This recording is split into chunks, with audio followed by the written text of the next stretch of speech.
because it's obviously a very tragic and traumatic event that's unfolded at the Caboolture airfield.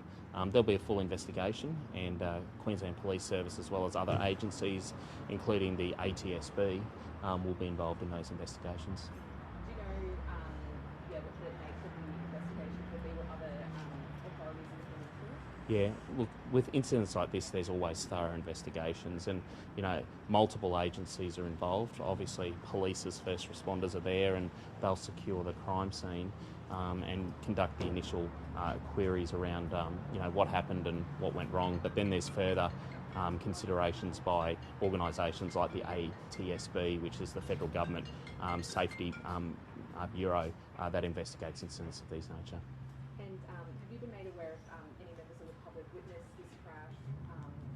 And did it take place in the air or on the runway? Yeah, I'll leave the specifics for the superintendent, but two planes hitting each other close to the ground is obviously something that many people could have possibly witnessed. And I know the Caboolture airfield is a very busy place. There's usually a lot of people there, and obviously there'll be people who've been impacted by witnessing this event. So there'll be supports provided for those people as well. And this might be something for police, but do you know who was in what plane, and was there a survivor as well? Yeah, look, I'll leave the specifics for the police, but I understand that 2 people in one plane are deceased, and that's so sad on so many levels, and the occupant of the other plane is relatively uninjured. Yeah, and I guess just on other issues, there has been some questions about gel blasters. Is there any moves from the state government to review what's happening there? Look, we worked really closely with police and the industry on coming up with a safety framework for gel blasters. There's very legitimate uses for gel blasters. A lot of ex-veterans engage in recreational activities. It's a great sport, it's a great activity, and in fact I was provided with news just today that a team from Queensland is competing in the international championships right now in the Netherlands. And that is because we've allowed the industry to operate in a safe framework here in Queensland. The other side of politics didn't want to have a safety framework. They wanted it to be totally unregulated. But we've got a really strong framework which is focused on safety, but also consequences for misbehaviour. So it is an offence to have a gel blaster in public. The law is really clear around needing it to transport it in a bag, to secure it at home in a locked box, and that you can only have one if you've got a legitimate, reasonable purpose for having one, like being in a gel blaster club or participating in sport. We work really closely with police and the industry on it. We think we've got the balance right, and for those people who misuse it, very serious consequences and very serious penalties. Right. Okay, cool.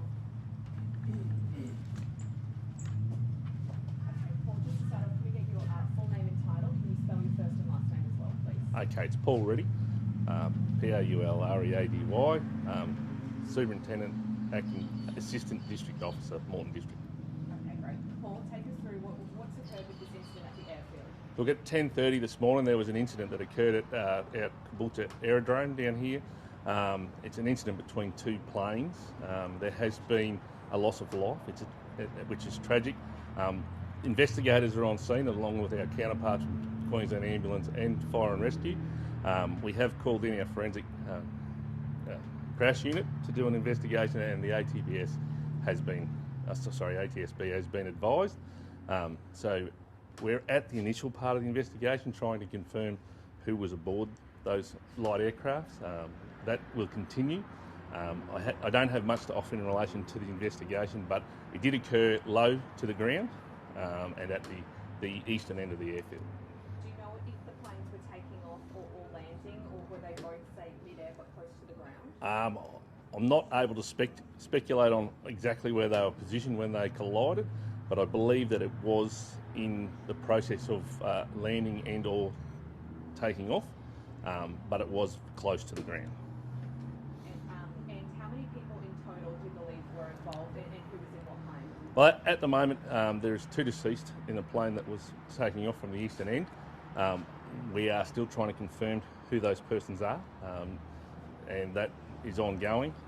The other person who was in the other aircraft is assisting police currently with the investigators, trying to piece together what exactly occurred so that we can find out the actual events. So the first plane was taking off, was the second plane landing, or was that second plane very close to I'm unsure about the specifics at this stage. That will come out obviously in the investigation when they get a chance to talk to the pilot. Just initially, is it quite miraculous that this one pilot has survived? When you say miraculous, it's devastating that we've had a loss of life, and not being a pilot, they would have their procedures in emergencies like this. So yes, it is probably quite lucky when you look at the damage on the ground. How many officers and authorities are currently out there on the scene responding to this? Oh, there's numerous, from our police perspective, there's numerous units.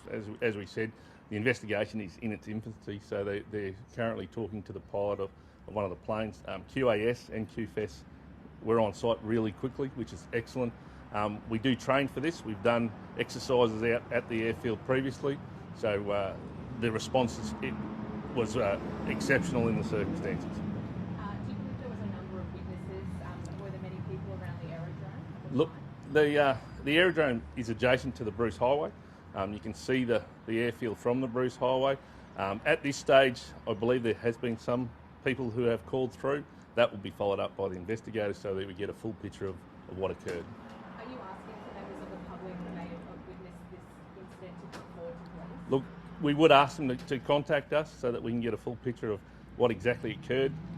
It is at the other end of the runway, which is furthest from the Bruce Highway, but there will be people who may have seen some, or at least some of the aircraft and their movements prior to their collision. And what happens now at the aerodrome? Is it closed off while police carry out investigations? Yeah, it is closed off at the moment. As I said, the Bureau of Safety, Transport Safety, has been advised, so until further notice that it will be shut down while the investigation takes place. And do police work then with members of the Aerodrome Club? Are they involved in this investigation? I'm not sure if there was anybody actually at the Aerodrome Club there this morning. As it is considered a rural site, there's not always somebody present there, but they will be working through to see when people arrived to identify who the occupants of the planes were. And how long do you envision officers being on site to conduct their investigation? As long as it takes to get to the bottom of what has occurred so that we can prepare the appropriate reports. And what was the timing this morning that you received that call to respond? It was about 10:30 this morning. The initial call came through and the officers were on scene, I think, within minutes, which was excellent. Is anything else, Paul, you would like to add about the incident at this stage? Not at this stage. As I said, the investigators are on scene. They're talking to the pilot of the other aircraft, and once we get that information, we'll be in a better position to identify what has occurred.